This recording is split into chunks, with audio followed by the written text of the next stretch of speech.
एक बड़े भक्त हुए जिनका नाम था धन्ना सेठ। वह अपनी माँ के साथ एक दिन कथा सुनने गए तो वहां कथा में बोला, जो कथा व्यास थे उनने बोला कि जिस घर में भगवान को भोग नहीं लगता उस घर में लोग पाप खाते हैं।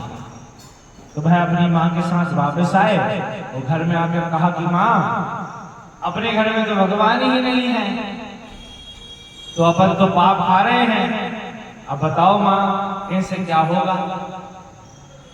फिर वह दूसरे दिन कथा सुनने गए और कथा व्यास जी से कहा कि महाराज जी, आपने कल कथा में कहा था कि जिस घर में भगवान को भोग नहीं लगाते उस घर में पाप खाते हैं, तो व्यास जी हमारे घर में तो भगवान ही नहीं है, आप हमें भगवान दे दो। तब उन्होंने कहा ये तो बालक है, आप कल आना। तो वह दूसरे दिन फिर कथा में पहुंचे तो फिर व्यास जी ने कहा कि ऐसा करो, तुम कथा के समाप्त वाले दिवस आना, जिस दिन कथा समाप्त हो तब आना, तो मैं तुम्हें भगवान दे दूंगा। तो वह जिस दिन कथा समाप्त हुई उस दिन पहुंच गए। बोले महाराज जी, आपने कहा था कि जिस दिन कथा समाप्त होगी आप हमें भगवान दे दोगे। तो वह महाराज जी बोले ठीक है, कथा समाप्त हो जाने दो, फिर आपको भगवान हम दे देंगे। तो वह गए तो देखा कि महाराज जी तो जाने लगे। अरे बोले महाराज जी, आप तो जाने लगे, आपने कहा था कि भगवान देंगे। तो वह सोचने लगे यार ये तो बालक है, इसको अगर ठाकुर जी दे देंगे तो अच्छा नहीं होगा, ये तो बालक है। तो महाराज जी व्यास जी भांग खाते थे, महाराज जी भांग खाते थे, तो जो भांग का बट्टा होता है तो वह भांग का बट्टा उनको दे दिया कि ये लो।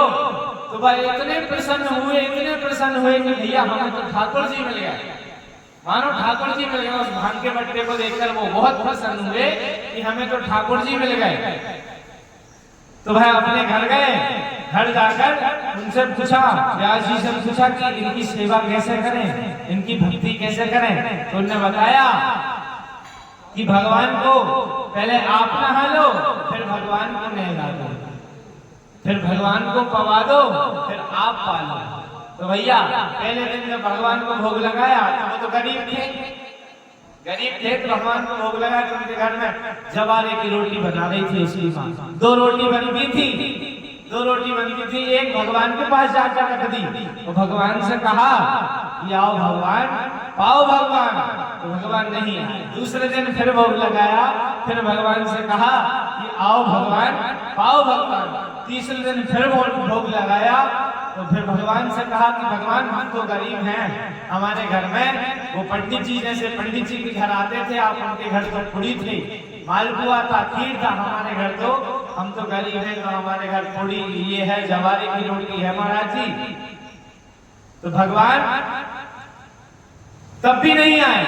फिर वह जो भांग का बट्टा था जिसको वो ठाकुर जी समझते थे, उस बट्टे को अपने हृदय से लगाकर कूट कर रोने लगे कि हे प्रभु, हम गरीब हैं, हमारे घर में आइए, भोग पाइए। तब भगवान जैसे ही वो बट्टे को जैसे बैठे थे, जैसा वो बट्टा रखा था उसी आकार में भगवान प्रकट हो गए, ठाकुर जी प्रकट हो गए और हृदय से लगाया भगवान को, हृदय से लगा के फिर कहा कि कितने निर्दयी हैं आप, मैं 3 दिन से भूखा हूँ कि सारी रोटी आप ही खा लोगे, हम तो हमारी माँ 2 रोटी बनाती है, तो प्रभु आधी आप पाइए, आधी हम पाते। तो भगवान की जब लीला हुई तो वह धन्ना से धनवान हो गया, वैभव संपत्तियों का राजा बन गया, धन संपत्तियों से युक्त हो गया। तो भैया भगवान की कृपा जिस पर हो जाती है उसके घर किसी भी चीज की कमी नहीं होती।